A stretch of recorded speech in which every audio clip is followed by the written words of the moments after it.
అందరికి నమస్కారం అండి. మీకు ఆన్గోయింగ్ ఇష్యూస్ మీకు తెలిసిందే. నేను చాలా రోజులుగా క్వైట్గా నా పనులు చేసుకుంటున్నాను. నా సినిమా పనుల మీద, మా ప్రమోషన్స్ కానీ, మా ఏపీలో కూడా వివిధ పనులు చేస్తున్నాను నేను, నా వైఫ్. సో 1వ తారీఖు 2వ తారీఖున ఏప్రిల్లో నా పాప పుట్టినరోజు అండి. First birthday. మేము వీళ్ళ సైడ్ నుంచి ఏం కోరట్లేదు, ఏది అడగట్లేదు. ఫస్ట్ నుంచి I'm very clear about it. కావాలని ఇది ఫ్యామిలీ గొడవగా మార్చి మార్చి మార్చి అందరినీ పిచ్చోలు చేయడం తప్ప ఇంకేది లేదు. సో పాత విషయాలు పక్కన పెడితే మార్చ్ 27th మీకు ఆర్డర్ చెప్పేస్తాను క్లుప్తంగా. మార్చ్ 27th నేను పాడి షరీఫ్ సిఐ గారికి ఫోన్ చేశాను. 100కి డైల్ చేశాను. ఎందుకంటే నాకు మనుషులు జమ అవుతున్నారు ఇంటి బయట. సార్, నేను నా భార్య పిల్లలు ఉన్నాం, ఇక్కడ వద్దున అటాక్ అవుతుంది, మాకు టాక్స్ వస్తున్నాయి, దయచేసి మాకు ప్రొటెక్షన్ ఇవ్వండి అని 100 చేయడం జరిగింది. ఆ నైట్ కూడా సిఐ గారు పంపించి మమ్మల్ని ఇంటి బయటికి రమ్మన్నారు. నేను మేమెందుకు సార్ ఇంటి బయటికి రావాలని క్వశ్చన్ చేసి మీరు రాలేదు. ఆ నెక్స్ట్ రోజు మార్నింగ్ కూడా పోలీసులు ఉన్నారు. నేను షూటింగ్ వెళ్ళడం జరిగింది, నేను ఇక్కడ ఉండడం జరిగింది.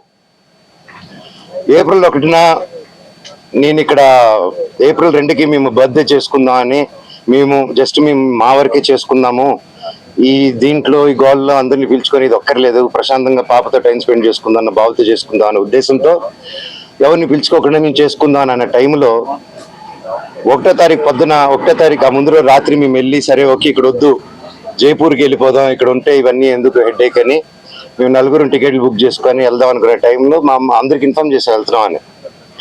నేను వారం ముందు కూడా మా అమ్మగారికి కూడా క్లియర్గా చెప్పేశాను, నాకు విష్ణుకి ఏం కావాలో అన్ని చేసుకోమన్నమా, నాకు అక్కడ లేను. నేను నా వైఫ్, నా భార్య కూతురు బర్త్డే సందర్భంగా మేము ప్రియాంపి ఇచ్చేస్తాం, మాకు మీ ఆస్తి లేదు. ఇది ఆస్తి గొడవే కాదు, మా నాన్నగారికి ఎప్పుడో పెట్టేశాను, నాకు ఆస్తి వద్దు నాన్న, మీది ఆస్తి వద్దు, కానీ పిల్లల భవిష్యత్తుకు మీకు సంబంధం లేదా, అది దట్ ఈస్. ఎందుకంటే స్టూడెంట్స్ నమ్ముకొని వచ్చారు, వాళ్ళు నమ్ముకొని వచ్చారు, అక్కడ స్టార్ట్ అయ్యేంత దూరం వచ్చింది అది. ఈ రోజు నాకు ఆశ్చర్యం ఏంటంటే సిఐ గారు మీరు ఇక్కడ ఉండట్లేదు కదా అన్నాడు నాతో. సార్ అయితే మార్చ్ 27 మీకు ఫోన్ చేశాను కదా సార్, ఇక్కడే కదా ఉన్నాను, మీరే కదా ప్రొటెక్షన్ ఇచ్చారంటే సైలెంట్ ఉంటాడు. ఆయన స్క్రీన్ షాట్స్ రికార్డింగ్స్ అన్ని కూడా మీకు ఇమ్మన్నాడు, ఆయన పర్మిషన్స్ మీకు ఇవ్వబోతున్నాను. అండ్ 1వ తారీఖున పొద్దున నేను ప్రెస్ బృందానికి లింక్ పంపించాను, వీళ్ళకి ఆల్రెడీ పంపించాను. ఏప్రిల్ నుంచి అప్పుడు డిసెంబర్ 8 స్టార్ట్ అయిన గొడవలకి ఈ రోజు వరకు ఒక్క ఛార్జ్ షీట్ ఫైల్ చేయలేదు. ప్రూఫ్స్ ఇచ్చాను, కత్తులు గన్నులతో కొట్టరా అని చెప్పి మా మీదకి వచ్చారు, కర్రలతో వచ్చారు, గన్నులు తీశారు. ఇవన్నీ ప్రూఫ్ సిఏ దగ్గర ఉన్నాయి, అన్నీ ఉన్నాయి, మీకు చార్ట్ హిస్టరీ నేను ఇస్తాను. అయినా కూడా ఈరోజు పడలేదు. ఓకే సార్, సార్ కనీసం నా ఇంటికి దౌర్జన్యంగా వచ్చారు. ఆ రోజు పొద్దున్న నేను ఉంటే నా పెట్స్ ఉన్నాయండి లోపల, 3 పెట్స్ ఉన్నాయి. నా రూము అన్ని నా చిన్నప్పటి నుంచి వస్తువులు, నా పిల్లల వస్తువులు, నా భార్య వస్తువులు. అంటే ఒక మగాడు నేను ఊర్లో ఉన్నప్పుడు లేని ధైర్యం, నేను ఊరు దాటిన వెంటనే జైపూర్ పాపను ఎత్తుకొని, వీడు పాప బర్త్డే బిజీలో ఉంటాడు, ఈ టైంలో కొట్టచ్చని కేవలం విష్ణు ప్లాన్ వేసుకొని తెల్లారుజామున ఏప్రిల్ 1 5:40కి ఇదే రోడ్లో ఉన్న కెమెరా సీసీటీవీ, మా ఇంట్లోనే సీసీటీవీలు, వాళ్ళు ఫేమస్ కదా, పోయినసారి గొడవైనప్పుడు వాళ్ళు నా మీద కంప్లైంట్ వేసి వాళ్ళే సీసీటీవీ దాచిపెట్టారు.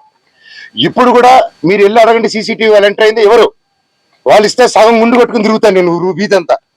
వాళ్ళ సమస్య లేదు ఎవరు మీకు, ఎందుకంటే వాళ్ళు చేసింది దొంగ పని. నంబర్ 1, కమిషనర్ గారు బైండోవర్ని క్రాస్ చేశారు, మల్టిపుల్ టైమ్స్ క్రాస్ చేశారు. జనరేటర్లో షుగర్ పోయడం దగ్గర నుంచి, మా వాళ్ళని కొట్టడం దగ్గర నుంచి, వాటర్ పంపుల ఇంటికి కట్ చేయడం, పగలు కొట్టడం నుంచి, కరెంటు కట్ చేయండి ఆ ఇంటికి అని చెప్పడం నుంచి, ప్రతి ఒక్కటి మనోజ్ గారి దగ్గర ప్రూఫ్స్ ఉన్నాయి. వాళ్ళ దగ్గర ఒక్క ప్రూఫ్ మనోజ్ మీద తప్పని చెప్పమనండి, నేను సాక్షాత్ అందరి కాళ్ళ మీద పడి నేను సారీ అడుగుతాను. ఒక్క ప్రూఫ్ చూడు, పోనీ నేను ఆశ్చర్యనట్టు ఒక్క ప్రూఫ్ చూపిమనండి. వాళ్ళు చెప్పేది ప్రతిదీ అబద్ధం. ఏప్రిల్ 1వ తారీఖున దౌర్జన్యంగా 30-40 కార్లు, ఆ వీడియో కూడా ఇచ్చాను మీకు, 30-40 కార్లు ఇదే వీధిలో వచ్చి మా సెక్యూరిటీ గేట్లు దూకి స్టంప్స్ లో బూతులు మాట్లాడి నా సెక్యూరిటీని కొట్టి 3 గంటల వరకు బంధించారు లోపల. నేను 100కి చేశా, పోలీసుకి చేశా, సార్ కమిషనర్ గారికి చేశా, డీసీపీ గారితో మాట్లాడారు మా వైఫ్, సార్ ఇలా అయ్యింది, పెట్స్ ఉన్నాయి, అన్ని పగలు కొడుతున్నారు, మా వస్తువులన్నీ లోపల, నా రూమ్ వస్తువులన్నీ పగలు కొట్టేశారు.